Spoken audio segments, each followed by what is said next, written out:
Yeah, I think so. I think, in the beginning, they were trying to thread the needle and not offend China and not really support Mori. But I think now they realize they have no choice but to support him and the whole right to free speech. And it shows the lack of planning that goes into thinking about doing business in places like China. And I've seen this with lots of other companies before.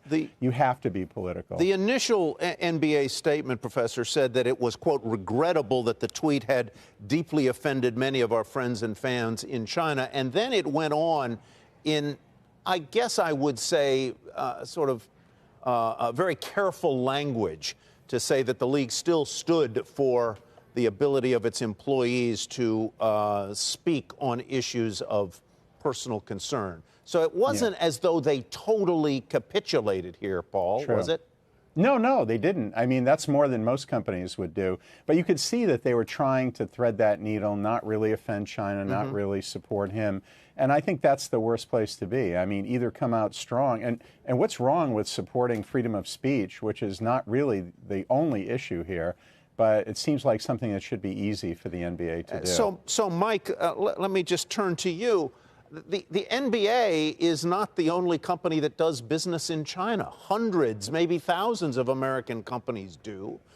And they could just as easily have found themselves in this kind of situation if one of their employees had spoken out, maybe improvidently, maybe not, certainly spontaneously.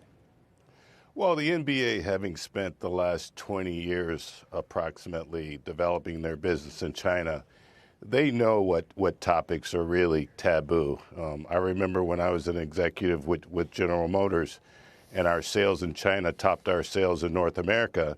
We took a contingent of about 30 people to spend a couple weeks with our counterparts, our joint venture partners in China. And clearly there were topics back in those days like Tibet and Taiwan, and you don't talk about Tiananmen Square, and I would be safe to say that Hong Kong would be added to that list today. So, it's clearly important for companies to really understand that just the sheer amount of consumerism taking place in China represents a big opportunity.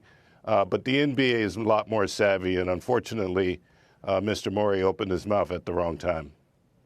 Well, what would you tell a company, Mike, that is embroiled in a mess like this and now faces boycotts here in the United States from people who are outraged by the fact that the company is not supporting free speech of its U.S. employees, as well as protests potentially in China? I mean, this could really be a huge morass on both sides of the ocean for a company that gets itself in this kind of mess. Yeah, you're exactly right, because I think the second statement that Paul referenced earlier, when they came out and strongly support their employees and the ability to, personally speak, their mind and what they believe, that's a stand that they can't compromise on. But also, they have to understand that, we've got this trade war going on with China. We in the NBA should understand what the dialogue of the propaganda machine is kind of spewing out and what the perspective is there. But clearly, they've got some work to do to put this thing back together. And hopefully, Adam can tap into some of the relationships that he's built, over the last 5 or 10 years to kind of mitigate this situation and get back on strong footing. And because the game is so popular over there. Yeah, and in fact, there were fans, I guess, who wanted refunds from Tencent if they were not going to be showing these games, Paul. So there is some leverage on the U.S. side. Going back to the NBA, though, this tweet came from a general manager. It did not come from a player.